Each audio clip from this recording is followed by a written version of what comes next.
In the rugged landscapes of Macedon, under the shadow of towering mountains, a young Alexander ascends to the throne after the assassination of his father, King Philip II.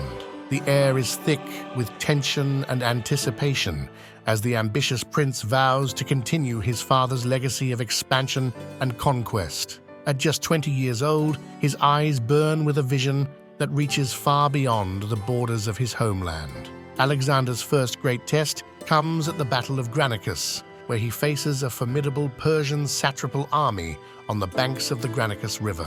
The Macedonian phalanx advances under a scorching sun, their armor glinting, spears poised like the quills of an immense hedgehog.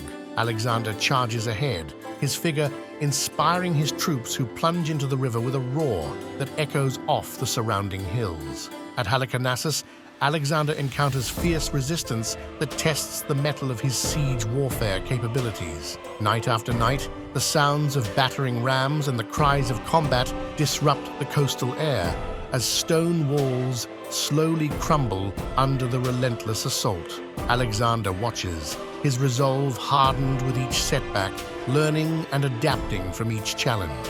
Alexander's campaign reaches Egypt, where he is welcomed as a liberator from Persian rule. The dry desert winds swirl around him as he enters the ancient city of Memphis, and he feels a deep connection to this land of antiquity. Here, he founds the city of Alexandria, envisioning it as a beacon of Greek culture and commerce. Seeking divine affirmation, Alexander makes a perilous journey to the Oracle of Siwa, deep in the Libyan desert. The oppressive heat and treacherous sands test the endurance of his men, who follow their leader with unwavering loyalty. At the sanctuary, the oracle reportedly confirms him as the son of Zeus, a proclamation that emboldens his divine right to rule. The climactic Battle of Gaugamela marks Alexander's defining confrontation with Darius III of Persia. As dawn breaks over the dusty plains near Nineveh, Alexander surveys the vast Persian army, their numbers far exceeding his own. With a tactical brilliance that would be studied for millennia, he orders a sudden flank attack, cutting through the enemy and achieving a victory that echoes through the ages. After Gaugamela, Alexander relentlessly pursues Darius across the Persian lands. The harsh terrain and the constant movement wear on his troops, but their spirits are buoyed by the string of victories. When Darius is finally found murdered by his own men, Alexander mourns the fallen king, honoring his adversary with a royal funeral. Alexander's ambition drives him further into Afghanistan, where the rugged mountains and fierce tribes present new challenges. The cold bites through the Macedonians' cloaks, unlike any winter they've known back home. Here, Alexander faces not only military resistance, but also the limits of his men's loyalty, as homesickness and battle fatigue take their toll. Undeterred, Alexander pushes his army into India, driven by dreams of reaching the world's end. The dense jungles and monsoon rains of India are a stark contrast to the arid deserts of Persia, presenting new hardships. At the Battle of the Hydaspes River against King Porus, Alexander witnesses the courage of the Indian warriors and elephants, a spectacle of war that both astonishes and inspires his men. During the battle, Alexander's respect for Porus grows, as does his realization of the limits of his empire building. The rain-soaked fields become a muddy grave for many, and the sight of his weary, wounded soldiers weighs heavily on him. In victory, he shows magnanimity by granting Porus kingship of his lands, a gesture that earns him both respect and allegiance. At the river Hyphasis, Alexander's men finally balk at further conquests, their morale broken by endless battles and the prospect of facing even larger Indian armies. The heavy monsoon rains seem to weep for the exhausted army, as Alexander, with great reluctance, agrees to turn back.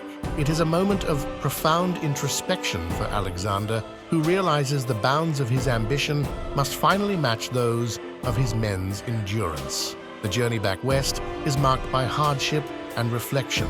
As they traverse the Gedrosian desert, many succumb to the brutal conditions, and Alexander struggles with the loss of every soldier, each death a personal blow to his kingly aspirations. In these moments of solitude, he contemplates the fleeting nature of conquest and the enduring toll on his soul.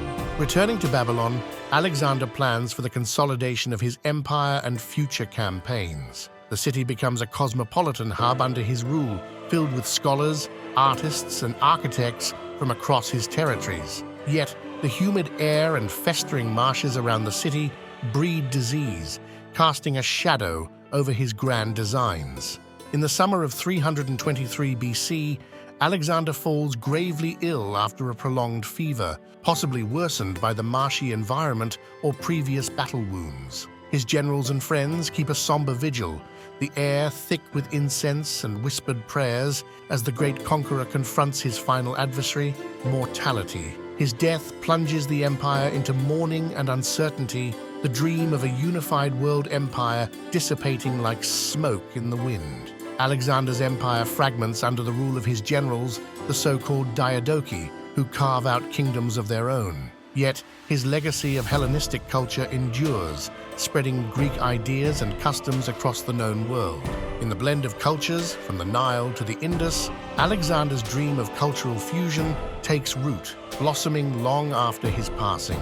In the years following his death, Alexander's life and campaigns become subjects of philosophical and historical debate. Was he a visionary hero, a ruthless conqueror, or a tragic figure doomed by his own hubris? The discussions fill the libraries and forums of the Hellenistic world, as scholars and citizens alike seek to define the moral of his extraordinary saga.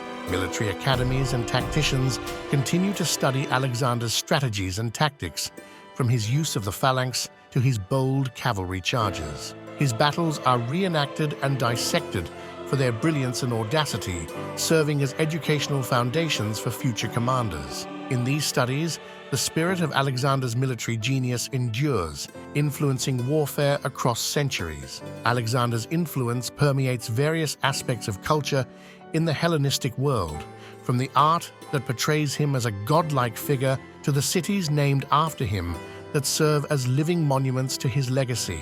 His image is minted on coins, his exploits narrated in plays and poems, and his name invoked in both reverence and caution.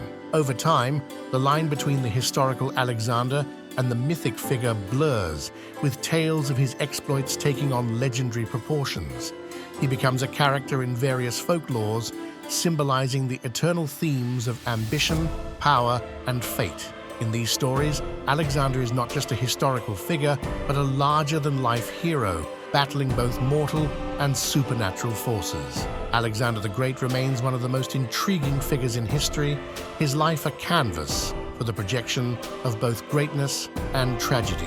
His story is retold in countless forms, each interpretation exploring different facets of his complex persona.